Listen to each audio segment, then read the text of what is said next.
Good morning, everyone.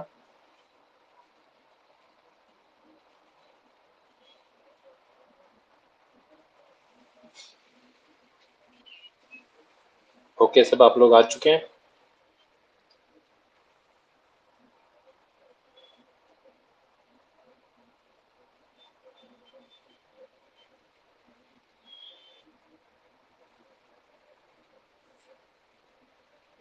Okay. जो sterilization वाला part हम कर रहे थे, बागड़े सर ने कहा है कि वो लेंगे वो वाला unit. So sir carry on करेंगे वहाँ से।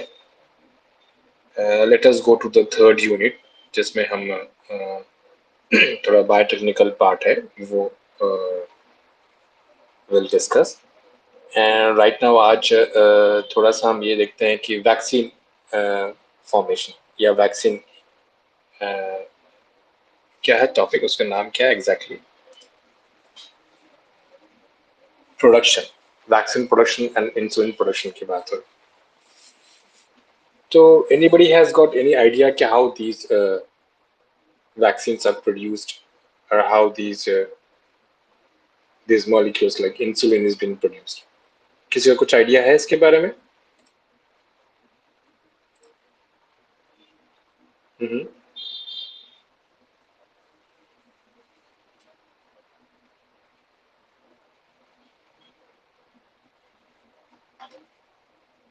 Can you all hear me? मुझे सुन सकते हो आप लोग? ओके, किसी को आइडिया है कि वो how exactly we try to produce vaccines? एक कन्वेंशनल मेथड जो आपने कभी पढ़ा हो?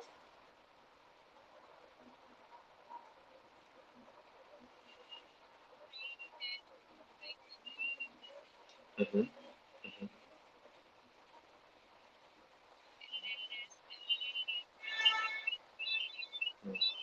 हम्म।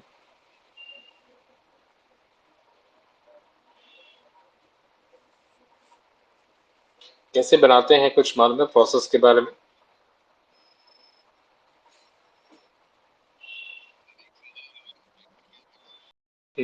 Vector, what is a vector? Vector मालूम है क्या होता है? हाँ। राइट।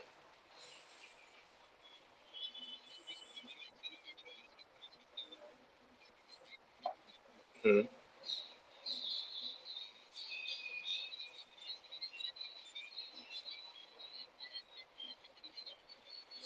ओके। हम्म।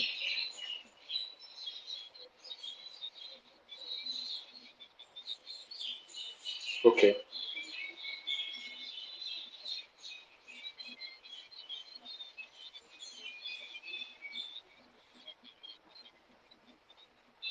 अच्छा, तो स्पुतनिक में भी तो सेकेंड डोज है ना? हाँ, फिर वो कैसे ज्यादा एफिकेसी में वो ज्यादा क्यों अच्छा है?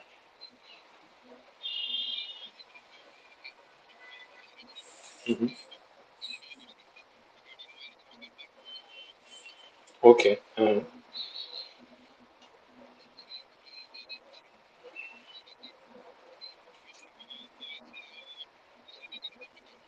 जैसे? हाँ हाँ। हम्म। हम्म। हम्म। अच्छा, लेकिन ये तो ठीक है, ये तो प्रेजेंट सिनेरियो के ऊपर है। वैक्सीन बनते कैसे हैं इसके बारे में कुछ आइडिया? यूजुअली पहले एडवर्ड जेनर का नाम सुना है? Alexander Jenner. हाँ, तो उन्होंने, हाँ तो उन्होंने कैसे बनाया था, किसी को आइडिया?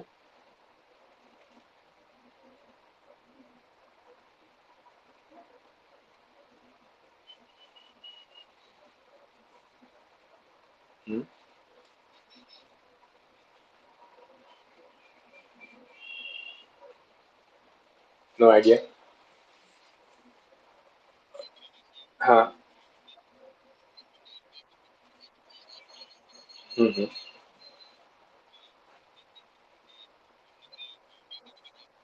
राइट। हाँ।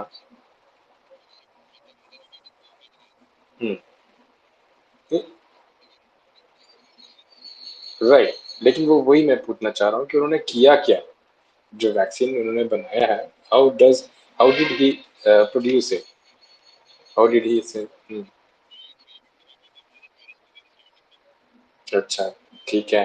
तो उस जमाने में टोबैको मजाक बरस के बारे में मालूम थी। हम्म।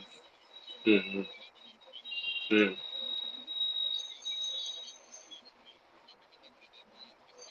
हम्म। हम्म। अच्छा, ठीक है। हम्म।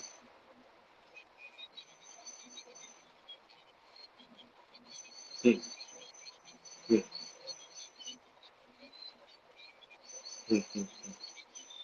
हम्म। हम्म।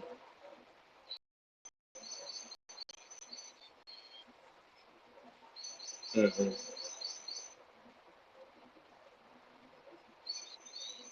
अच्छा, ठीक है, ठीक है, कोई बात नहीं। कोई और कुछ कहना चाहता है? ये पाटिल बोल रहा है ना? हाँ, कहाँ तुम? भोपाल में हो कि नागपुर आ गए? भोपाल, भोपाल में क्या हाल है?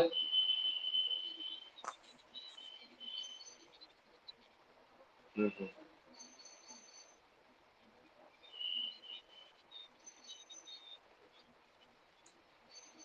हम्म।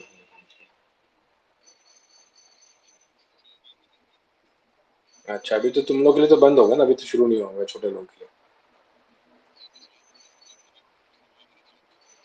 अच्छा, एमपी में शुरू है। तो अभी वहां पे कौन सा वैक्सीन ज्यादा चल रहा है?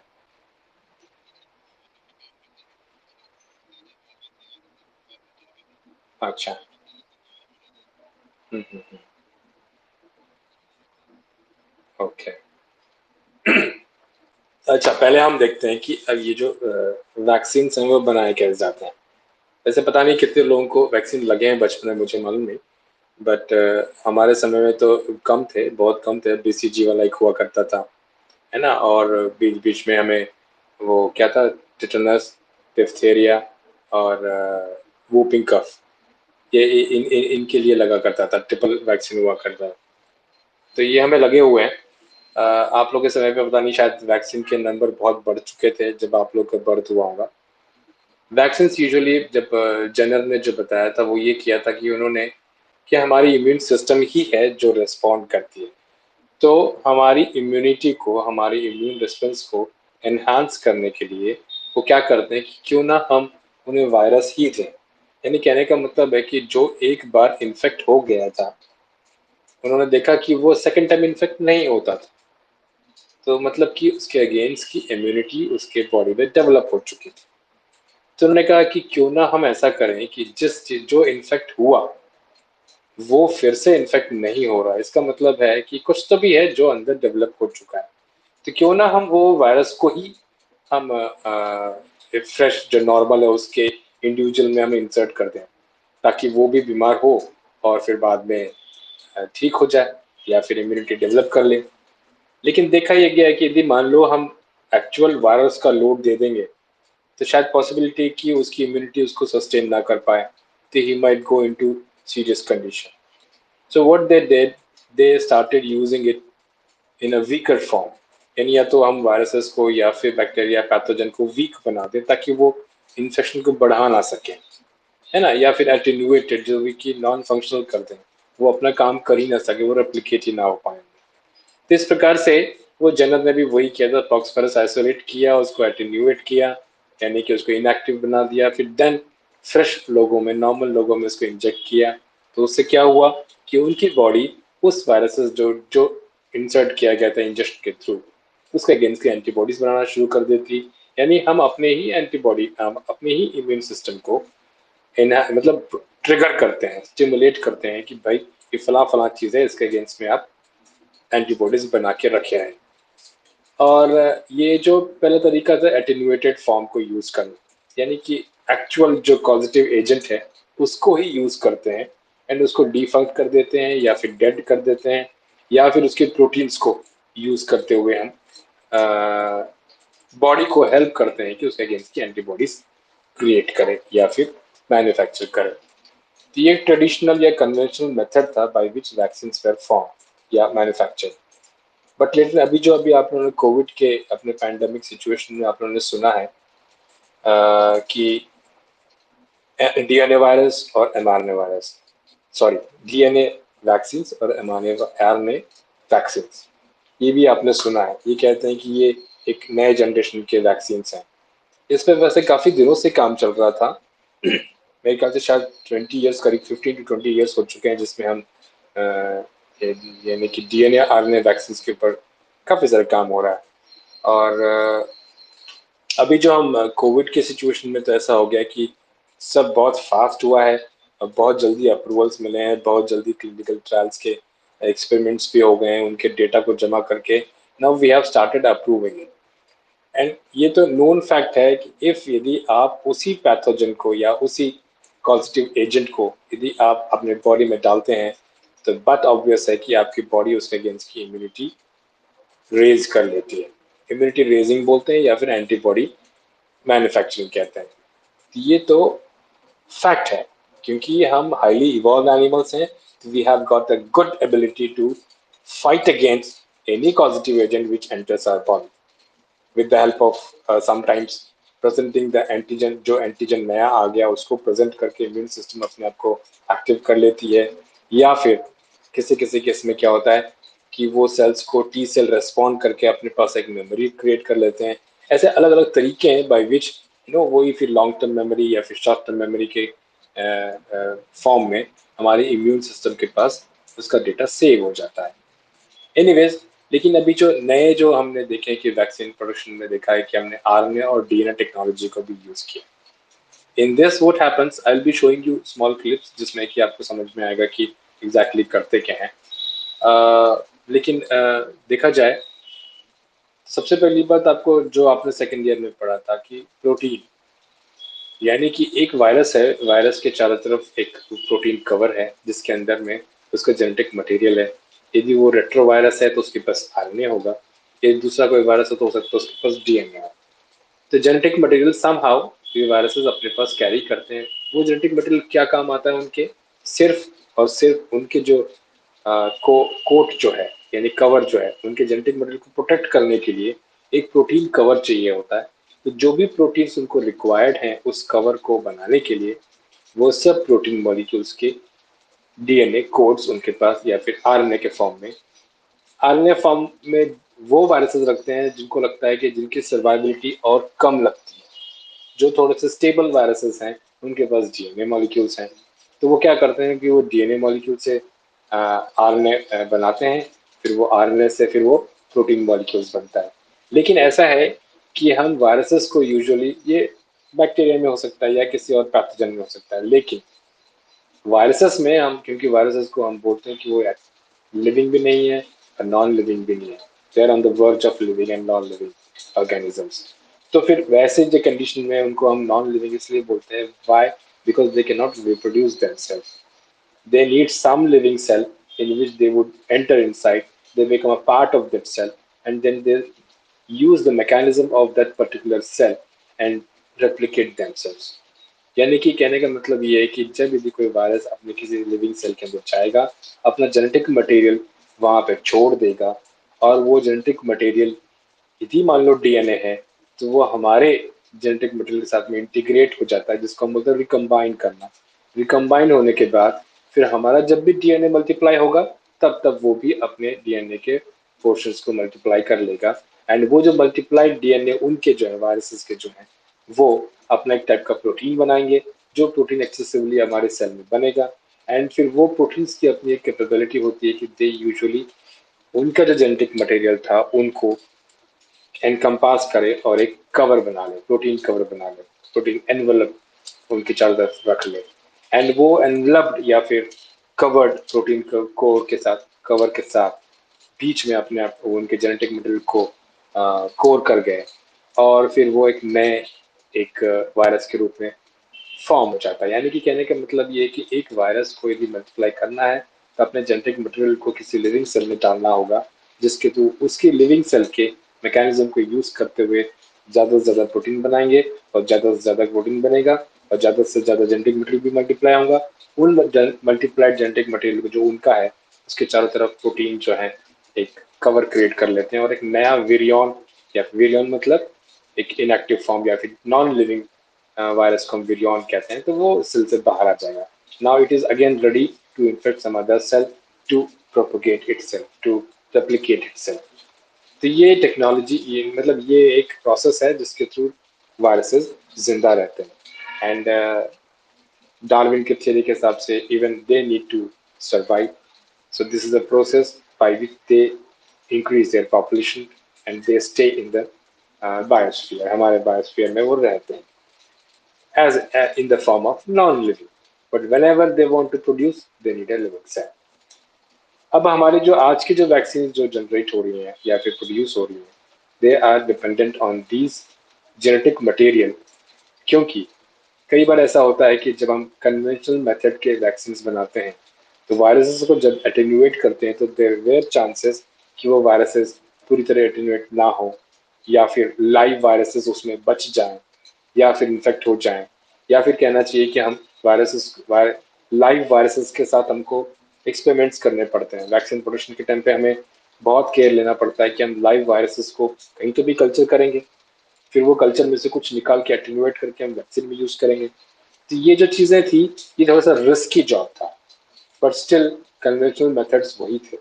तो कई बार ऐसा होता था कि जब हमने एटेन्यूएटेड फॉर्म ऑफ वायरसेस को हमने इंजेक्ट किया as a form of the form of vaccine, तो कई बार उसमें लाइव वायरसेस भी आ जाते थे। लाइव वायरस आया तो सीधी सी बात है वो बंदे को इन्फेक्शन हो जाएगा।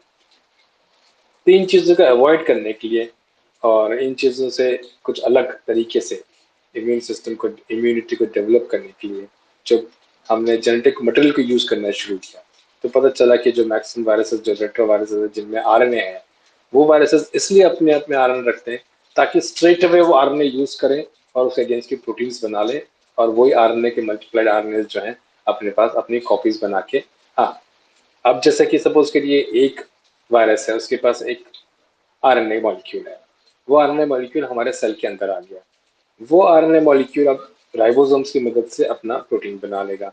लेकिन ये जितने भी आरएनए कंटेनिंग वायरसेस हैं उनके पास एक एंजाइम होता है जिसको हम बोलते हैं रिवर्स ट्रांसक्रिप्टेज। रिवर्स ट्रांसक्रिप्टेज मतलब वो एक ऐसा एंजाइम है जो आरएनए से डीएनए फॉर्म करता है, वो रिवर्स ट्रांसक्रिप्टेज नाम का एंजाइम। तो क्या होगा कि अभी एक वायरस एक मॉलिक्यूल आरएनए लेके आया तो उसके अगेंस्ट के प्रोटीन तो बन जाएंगे, लेकिन वो सिर्फ उस आरएनए को ही एनकम्पास करने के लिए सफिशिएंट है। लेकिन इसके नंबर कैसे बढ़ेंगे, तो ये रिवर्स ट्रांसक्रिप्टेज यूज करके उसका एक डीएनए फॉर्म करेगा, एंड वो डीएनए जो है वो बाद में अपने अपने लिविंग सेल के डीएनए से रिकम्बाइन होके वहां पर वो मल्टीप्लाई होता है। तो लाइकवाइज फिर क्या है कि ढेर सारा डीएनए बनेगा, मल्टीप्लिकल कॉपीज बनेंगी और उससे ढेर सारा एमआरएनए भी बनता जाएगा, और वो एमआरएनए साइटोप्लाज्म में राइबोसोम्स की मदद से प्रोटीन्स भी बनाते जाएंगे। सो वो हर एक एमआरएनए एक प्रोटीन का एक सेट बनाएगा जो उसको एनकम्पास कर लेगा, यानी उसको एनकवर कर लेगा। दैट वे वो ढेर सारे वायरसेस बन जाएंगे। ये सिस्टम था रेट्रोवायरसेस का। और जो डीएनए कंटेनिंग वायरसेस हैं वो यूजुअली क्या आते हैं अपने आप को रिकम्बाइन करते हैं लिविंग सिस्टम के साथ में, मल्टीप्लाई करते हैं, उनके एमआरएनए बनते हैं, वो एमआरएनए फिर बाद में प्रोटीन्स बना लेते हैं। तो अभी बहुत सारे प्लेसेस है, बहुत सारे स्टेप्स हैं जहाँ पे हम इनको रोक सकते हैं। जैसे कि जब वायरस आया और वायरस जैसे ही एमआरएनए वायरस है, मान लीजिए आरएनए वायरस है, तो जैसे ही आरएनए आया आरएनए अपना ट्रांसलेशन शुरू कर देगा और प्रोटीन बनाना शुरू कर देगा।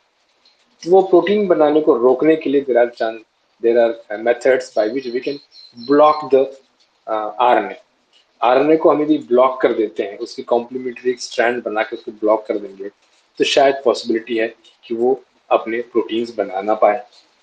या फिर यदि मान लीजिए डीएनए वायरस है, इसने रिवर्स ट्रांसक्रिप्टेज के थ्रू उसने अपना डीएनए फॉर्म कर लिया जो कि हमारे डीएनए के साथ इंटीग्रेट हो गया है।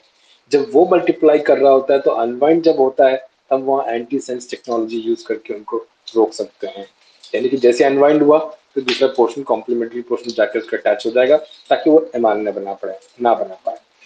तो उसके बाद यदि इनकेस एमआरएनए बन गया तो वो एमआरएनए बाहर आने के बाद वो फिर से ब्लॉक किया जा सकता है। जब ब्लॉक हो जाए तो प्रोटीन नहीं बनेगा। तो लाइक एमआरएनए ना बनाना एक स्टेप है जिससे हम रोक सकते हैं इनको बनने से, या फिर एमआरएनए बन गया तो उससे प्रोटीन ना बनना, ये भी एक स्टेप है जहाँ पे हम इनको रोक सकते हैं। तो हमारे जो एंटीवायरल ड्रग्स हैं, एंटीवायरस जो ड्रग्स होते हैं वो यही काम करते हैं, ये किसी न किसी स्टेप में किसी को मिमिक करते हैं।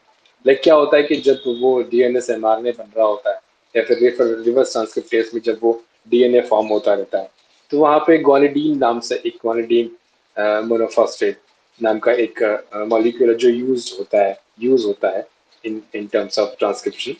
तो वो जो हमारे मैक्सिमम ड्रग्स जो है एंटीवायरल, वो उसको मिमिक करते हैं, मतलब उसके जैसे ही काम करते हैं। जब तक ग्वानिडीन वाला जब मॉलिक्यूल जब तक लगेगा नहीं, तो वो रेप्लिकेशन या सॉरी ट्रांसक्रिप्शन शुरू नहीं हो पाता। लेकिन क्योंकि एंटीवायरल ड्रग्स जो है उसको मिमिक करते हैं, यानी कि जहाँ ग्वानिडीन की जरूरत पड़ती थी वहां पे ये जाके बैठ जाते हैं, तो क्या होगा, लेकिन it will not carry on the process, तो वहां से वो ट्रांसक्रिप्शन प्रोसेस रुक जाता है। तो ये एंटीवायरल ड्रग्स का काम यही होता है कि वो यूजुअली जो ट्रांसक्रिप्शन और ट्रांसलेशन प्रोसेस है उसको कहीं ना कहीं से हिंडर करते हैं, because they mimic some of the molecules which have been used in the process of transcription and translation. तो ये तो हुआ एंटीवायरल ड्रग्स का काम। अब रही बात यहाँ वैक्सीन्स में आप देख रहे हैं कि वो जो वैक्सीन्स थे जो बनने थे, यदि मान लीजिए आरएनए वैक्सीन बनना है, तो हम क्यों ना ऐसा करें कि जो आरएनए यूज करके वो प्रोटीन्स बना रहा है, हम क्या वैसा ही आरएनए बना लें, सिंथेसाइज कर लें, और वो किसी नॉर्मल इंडिविजुअल को हम मान लो उसको इंसर्ट कर देते हैं। अब क्या है, अभी आप बोलोगे ये तो वायरस भी वैसे ही कर रहा था, हार ने इंसर्ट किया और कॉपीज बना लिया उसकी।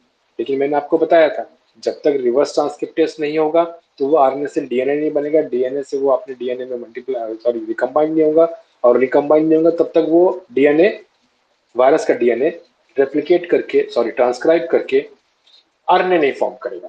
तो आरएनए जब तक फॉर्म नहीं होगा तो प्रोटीन नहीं बनेगा। एक आरएनए गया तो सिर्फ अपने प्रोटीन्स बना लेगा वो, मतलब एक ही आरएनए जाके सिर्फ एक ही वेरियन बना सकता है। लेकिन मल्टीप्लाई करना है तो उसको फिर रिवर्स ट्रांसक्रिप्टेज के थ्रू हमारे डीएनए में जाके डीएनए से फिर यूज करके मैकेनिज्म को फिर मल्टीपल आरएनएस बना के फिर मल्टीपल लेवल पे वो प्रोटीन्स बना ले। तो ये जो प्रोसेस है, यूजुअली हम ह्यूमन जो है हमारे पास रिवर्स ट्रांसक्रिप्टेज वाला मैकेनिज्म नहीं है, हम रिवर्स ट्रांसक्रिप्टेज नहीं करते हैं, ये सिर्फ वो कैरी करते हैं। यानी कि जब हम आरएनए देंगे उसको वैक्सीन के तौर पे, जो कि वायरस के आरएनए जैसा ही दिखता है, तो वो क्या करेगा, वो आरएनए सेल के अंदर जाने के बाद वो आरएनए राइबोसोम्स को यूज करके प्रोटीन्स बना लेगा जो उस आरएनए के लिए जरूरत है। ठीक है, अब ये क्या होगा, ये वैसे वो जो प्रोटीन्स बनेंगे, वो प्रोटीन्स क्या होंगे, वो सेल के ऊपर मेम्ब्रेन पे आ जाएंगे, क्योंकि प्रोटीन मॉलिक्यूल्स बने तो वो प्रेजेंट हो जाएंगे कहाँ पे, उस सेल के मेम्ब्रेन पे। जैसे सेल के मेम्ब्रेन पे प्रेजेंट होंगे, तब ये इम्यून सिस्टम का एक चेन है, एक कैस्केड है, यानी सीरीज ऑफ इवेंट्स होती हैं, जिसमें जब भी कोई एंटीजन प्रेजेंट होता है तो उसे रिकॉग्नाइज करके हमारी टी सेल और बी सेल जो है एंटीबॉडी प्रोडक्शन शुरू करते हैं। एक भी सेल रिप्रेजेंट हुआ, लेकिन अभी ये आप जब इम्यूनिटी और डीपर लेवल पे पढ़ोगे तब समझ में आता है कि कम से कम 100 मॉलिक्यूल्स प्रेजेंट होने चाहिए टी सेल को, उसका काउंट है 40 to 100 या 60 to 100। जब तक इतने सेल्स प्रेजेंट नहीं, इतने मॉलिक्यूल्स प्रेजेंट नहीं होंगे, जब तक उतने टी सेल्स उसको रिकॉग्नाइज नहीं करेंगे, टी सेल रिसेप्टर जो बोलते हैं, तो वो जब तक रिप्रेजेंट 80 या 100 मॉलिक्यूल्स को टी सेल रेस्पॉन्ड नहीं करता, तब तक बी सेल एंटीबॉडी बनाना शुरू नहीं करता। ये इन डेप्थ नॉलेज है, लेकिन हम उतना बनाते हैं, उतने एमआरएनए देते हैं कि उतने सारे मॉलिक्यूल्स बने ताकि उतने सारे टी सेल्स रेस्पॉन्ड करें उस प्रेजेंटेड एंटीजन के अगेंस्ट में, एंड देन उसको उसके अगेंस्ट की एंटीबॉडीज बी सेल बनाना शुरू कर दें। तो ये एक आरएनए बेस्ड वैक्सीन का एक प्रिंसिपल समझ लीजिए। अब जैसे मैंने डीएनए वाली बात बताई, तो डीएनए कैसे करेंगे, तो अभी हमने क्या किया है कि हमने डीएनए बेस्ड यदि मान लो वायरस यूज करते हैं, यानी सॉरी किसी वायरस के अगेंस्ट में हमको एक वैक्सीन बनानी है डीएनए बेस्ड, तो हम क्या करते हैं कि वो जो आरएनए था जो उस वायरस में है, उस आरएनए के एक डीएनए कॉम्प्लीमेंट्री स्ट्रैंड बनाएंगे, है ना, उसका मतलब कॉम्प्लीमेंट तो हम लिख सकते हैं, यदि हम आरएनए का हमको सीक्वेंस मालूम है तो हम उसके अगेंस्ट में हम लिख सकते हैं, ए के अगेंस्ट में टी, सी के अगेंस्ट में जी, यू के अगेंस्ट में ए, ये ऐसे लिखते लिखते हम पूरा लिख के ही मैनुअली टेबल पे बैठ के हम लिख सकते हैं और डीएनए सीक्वेंस बना लेंगे। अब हमें क्या करना है, एक ऐसा डीएनए मॉलिक्यूल बनाना है जो एग्जैक्टली उसके लिए रिस्पॉन्सिबल हो। तो उसका हम कॉम्प्लीमेंट्री स्ट्रैंड और ये जो आरएनए से डीएनए का जो हमने टेबल पे लिख लिया था, वो दो स्ट्रैंड्स हमको बनाने ताकि वो दोनों डीएनए स्ट्रैंड्स एक साथ आ जाए। तो दिस कैन बी सिंथेसाइज, ये आरएनए और ये जब चीजें हम सिंथेसाइज कर सकते हैं।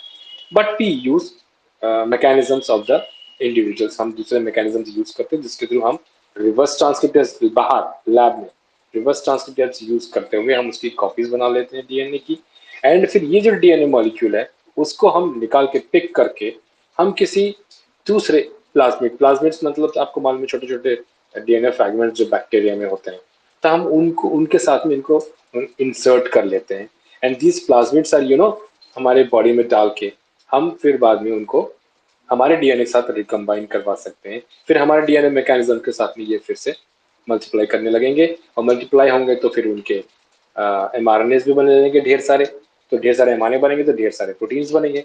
फिर ये प्रोटीन्स जब सेल पे रिप्रेजेंट होंगे तो सीधी सी बात है कि हमारे टी सेल्स उसको रेस्पॉन्ड करेंगे और बी सेल्स उसके अगेंस्ट की एंटीबॉडीज बनेंगे। तो लाइकवाइज तो डीएनए बेस्ड भी एक तरीका है जिससे हम वैक्सीन बना सकते हैं और आरएनए बेस्ड भी एक तरीका है। तो आरएनए बेस्ड वाले में क्या है कि वो फास्टर वे है क्योंकि उसे वेट नहीं करना है कि डीएनए मल्टीप्लाई करेगा, फिर डीएनए से एमआरएनए बनेगा, एमआरएनए से फिर बाद में प्रोटीन बनेगा, जरूरत नहीं। लेकिन यहाँ पे कैसा है, आरएनए वाले में स्ट्रेट अवे आरएनए आ गया, उसी से सीधे अमीनो एसिड्स बन जाएंगे, राइट। तो ये हम जैसे कि एक मॉलिक्यूल से इतने प्रोटीन्स बनते हैं तो हमको लेकिन 80 टी सेल के रिस्पॉन्सेज चाहिए। तो हम करेंगे कि भाई हम जितनी क्वांटिटी देते हैं उस क्वांटिटी में इतने मारने रहते हैं कि उतने सारे प्रोटीन्स बन जाएं और उतने सारे प्रोटीन जो है प्रेजेंट हो जाएं ताकि सेल जो है वो जो सेल मेम्ब्रेन जब वो प्रेजेंट करेगा तो टी सेल उनको रिकग्नाइज कर पाए और फिर बाद में वो बी सेल को इंडिकेट कर पाए कि भाई चलो तुम्हें एंटीबॉडीज बनानी है ये फला फला प्रोटीन के अगेंस्ट में। तो जब हम पूरा का पूरा आरएनए बेस्ड टेक्नोलॉजी यूज करते हैं तो जितने भी प्रोटीन्स वो वायरस यूज करता होगा उस पूरे प्रोटीन्स के कोड उस आरएनए में है। तो हम उस पूरे प्रोटीन्स को बना पाती है हमारी बॉडी जब हम आरएनए बेस्ड वैक्सीन देते हैं। तो वो पूरे के पूरे प्रोटीन्स जो है मॉलिक्यूल्स जो है वो प्रेजेंट हो जाते हैं, यानी कि एंटीबॉडीज हर एक के अगेंस्ट में बन जाती है। ठीक है। अब दूसरी बात, डीएनए वाले में क्या है कि डीएनए पहले जाएगा, रिकम्बाइन होगा, फिर हमारे डीएनए से मल्टीप्लाई होगा, फिर उसके बाद एमआरएनए बनेंगे, एमआरएनए बनने के बाद फिर प्रोटीन्स बनेंगे।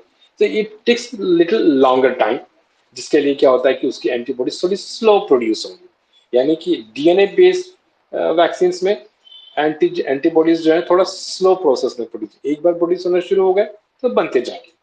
लेकिन हारने वाले में क्या इंस्टेंटली बन जाएंगे, मतलब इसीलिए आप देखोगे जैसे कि कुछ कुछ वैक्सीन के बाद 28 डेज के बाद ही आपको बोला जा रहा है लेने के लिए। कुछ कुछ वैक्सीन में बोल रहे हैं कि 45 डेज, अभी 90 डेज चला गया। वो एक्चुअली ये हम मैनेज करने की कोशिश कर रहे हैं कि हाउ टू मैनेज, क्योंकि एक बार कभी भी इम्यून सिस्टम को यदि आपको बताना है कि वो लॉन्ग टर्म मेमोरी में रहे तो आपको एक बूस्टर डोज जरूर लगता है।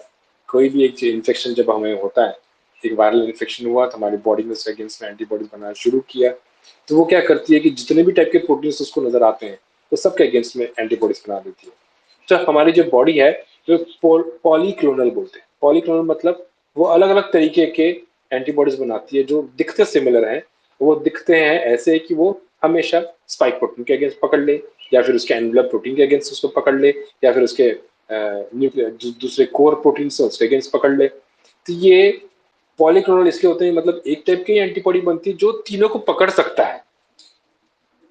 स्पाइक प्रोटीन वाले के अगेंस्ट में भी पकड़ सकता है या एनुलर प्रोटीन के अगेंस्ट में पकड़ सकता है।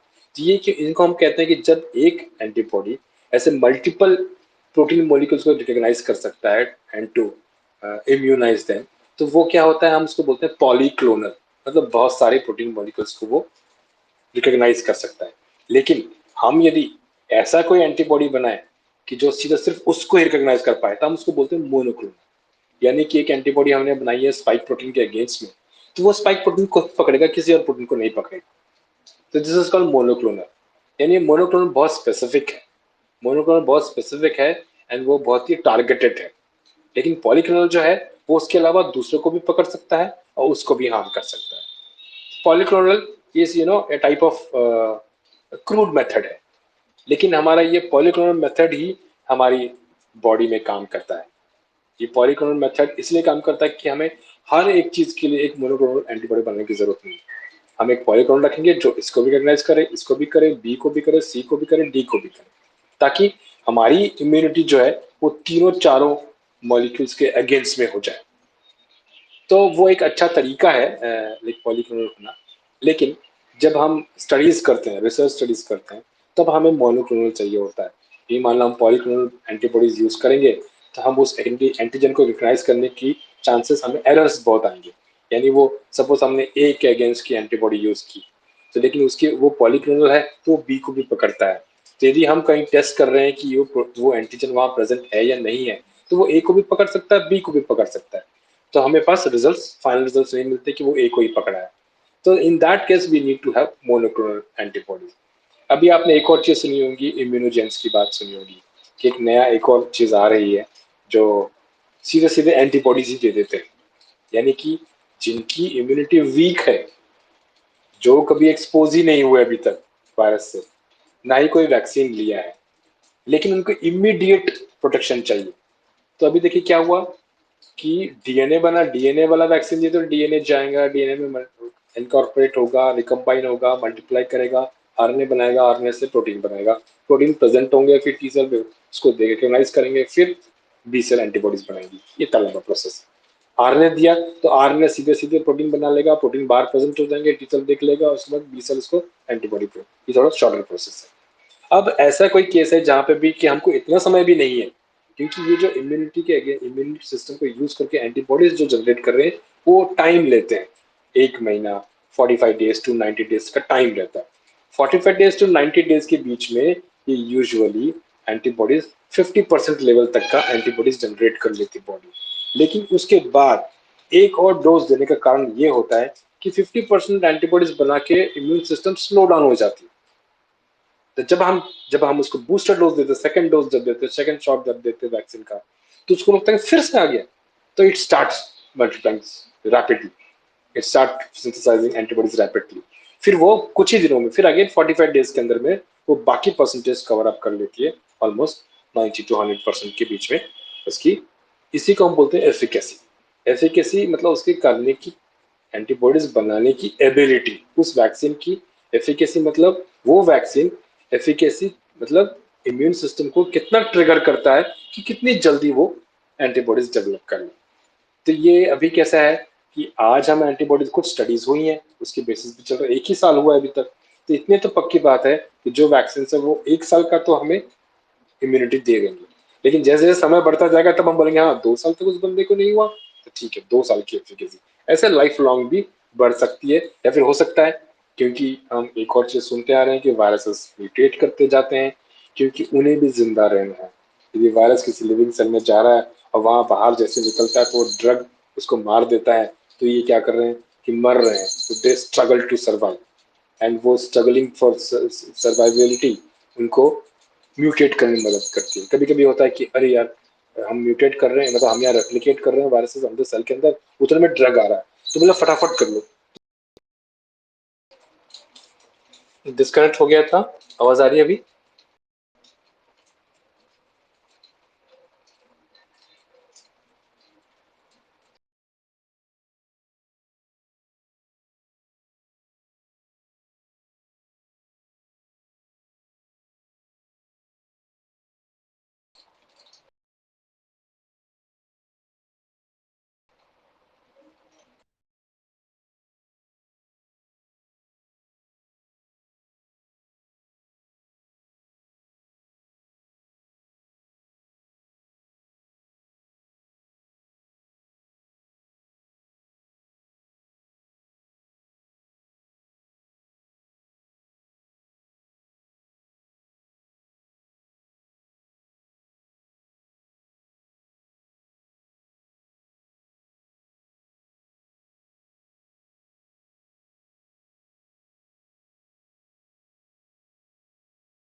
हेलो, आवाज आ रही?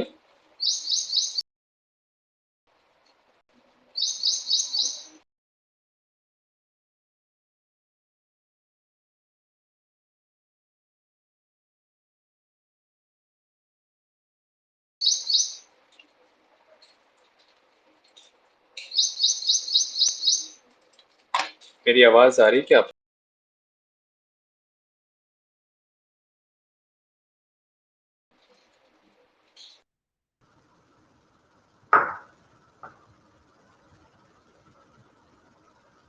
हेलो, आवाज आ रही है मेरी?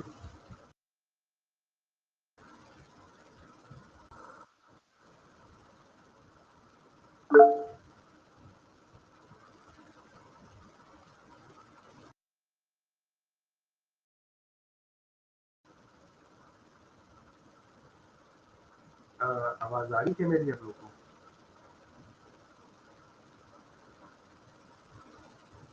हम्म,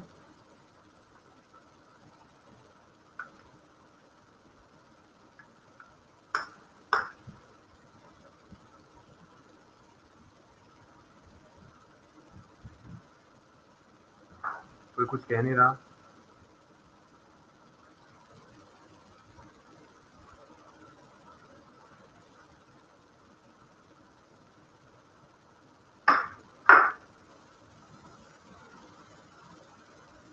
भाई आवाज आ रही है क्या? आप लोग कुछ बोलो तो सही।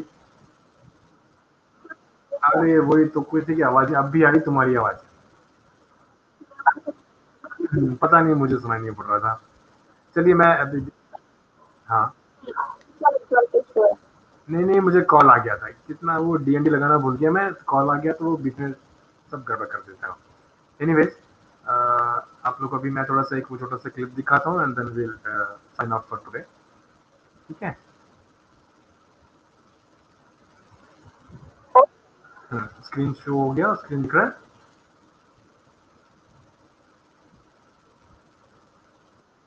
ओके ओके, चलिए तो क्लिप देख लीजिए एक बार।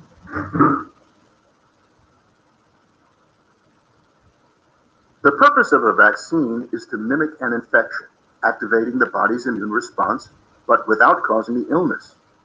Conventional vaccines usually contain a weakened or inactivated virus or a piece of a viral protein called an antigen. These viral elements do not cause disease, but they trick the immune system into thinking that an infection has occurred, so that it responds by producing antibodies against the virus. RNA vaccines are a new generation of vaccines. Instead of a protein antigen, they contain mRNA, meaning messenger RNA. As its name suggests, mRNA is basically a messenger carrying genetic message from DNA to protein. In order to function, a human cell needs to constantly produce proteins based on genetic information in its DNA. Because DNA is located in the nucleus of the cell and protein synthesis occurs in the cytoplasm, an intermediate molecule is required to transmit the information. mRNA copies the information from DNA and brings it to the cytoplasm, where it is translated into protein. mRNA consists of four basic building blocks called A, U, C, and G. The information it carries is the sequence of these letters. RNA vaccines contain mRNA strands that have the information for making the viral antigen, usually a viral spike protein. Once inside the body's cells, the mRNA is translated into protein, the antigen, by the same process the cells use to make their own proteins. The antigen is then displayed on the cell surface where it is recognized by the immune system. From here, the sequence of events is similar to that of a conventional vaccine. RNA vaccines are easier and safer to produce than conventional vaccines. Conventional vaccines typically require growing large amounts of infectious viruses, usually in chicken eggs, and then inactivating them. Vaccines produced this way are at risks of being contaminated with live viruses and allergens from egg culture. Such risks do not exist with RNA vaccines because mRNA molecules can be synthesized in a cell-free system using a DNA template that contains information for making the viral protein. The mRNA is made from the same building blocks as natural mRNA, so it has the same chemical composition as natural mRNA. The relative simplicity of the production process makes it easier to standardize and scale, enabling rapid responses to emerging pandemics. In case the virus mutates, it's also simple to change the mRNA sequence to match the mutation. RNA vaccines do not change your DNA. This is because in order to do so, the mRNA must convert into DNA, enter the nucleus, and integrate into the cell's DNA. This is a complex, multi-step process requiring action of several enzymes that the cell does not have.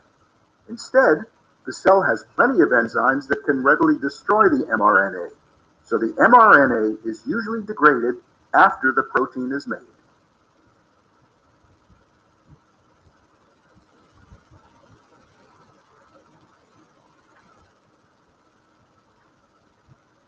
When enough people in a community are vaccinated, the whole community, including the individuals that were not vaccinated, is protected against the disease. This phenomenon is known as herd immunity. Herd immunity is possible because a pathogen cannot spread without a sufficient number of vulnerable hosts. An analogy is the spread of wildfires. A wildfire only spreads where there is vegetation or fuel for it to burn. It would stop at a river or a large open space. These are called fire breaks. Vaccinated individuals essentially serve as fire breaks, preventing spread of infections caused by pathogens. Herd immunity is important because not everyone can be vaccinated. Often, the very young, very old, and immunocompromised people must rely on vaccinated individuals to stop disease outbreaks. To note, however, that the number of vaccinated individuals must be great enough for community protection to occur, just like a fire break must be large enough to stop a fire.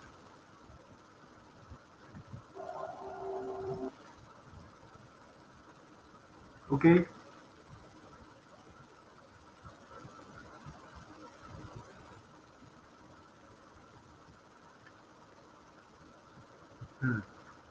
किसी को कुछ पूछना है इसके बारे में?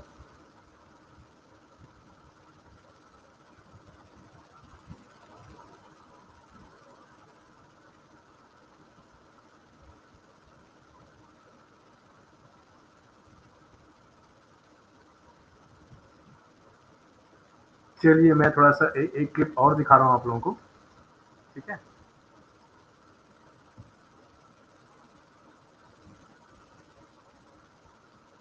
Can you all see it?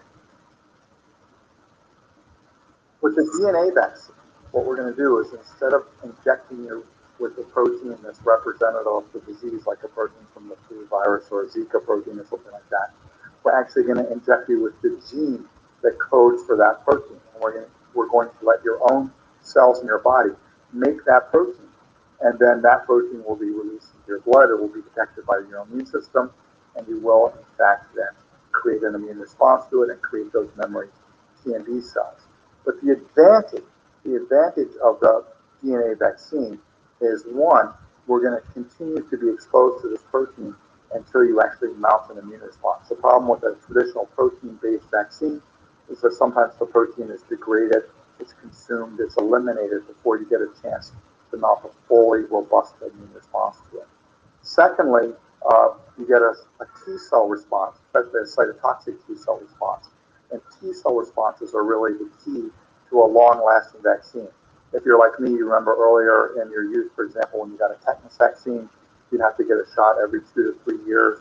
Now the vaccine is every 10 years because we've learned how to better manipulate your immune system to create a longer-lasting immune memory of that particular antigen that causes the disease.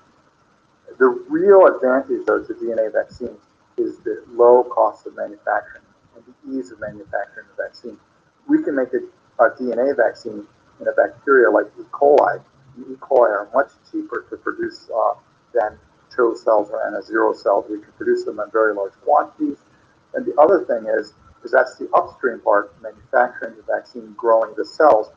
The downstream part, purifying the vaccine component, which in this case would be the DNA, which is a gene that's been inserted into a plasmid. Purifying DNA is much easier and much cheaper than purifying a protein.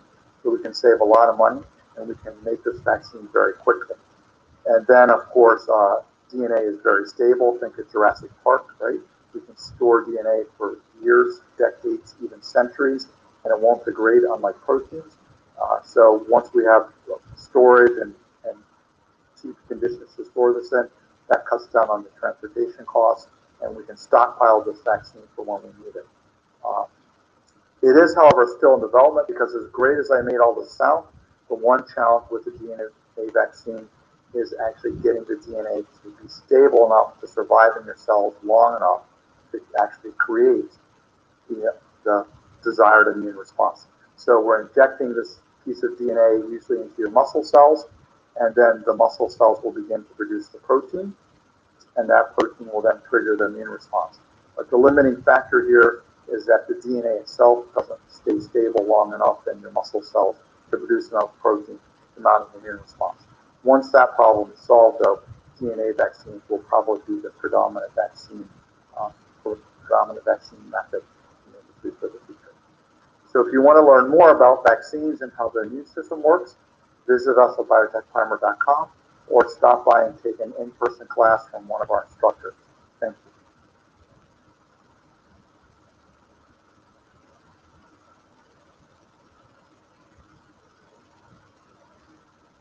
तो आज के लिए बस इतना ही कि Hassan Vihan, he's good at studies.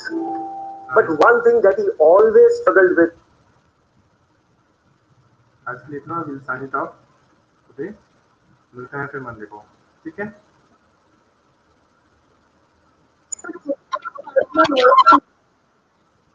किसी भी उसमें वॉइस आई नहीं आपको?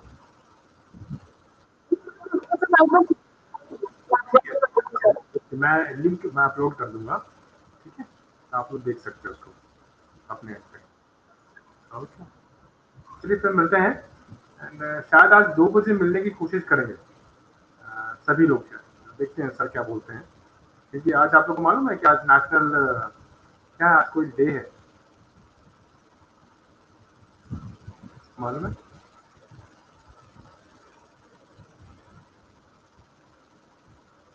हाँ, उधर आवाज नहीं आ रही। कौन सा डे है आज? आपकी आवाज नहीं आ रही।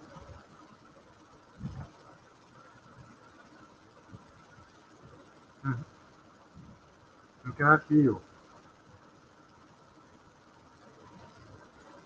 एनीवेज, मैं आपको मैसेज डालूंगा, आप लोग जरा चेक करिएगा 2 बजे करीब जी मेरी आवाज आ रही होगी तो।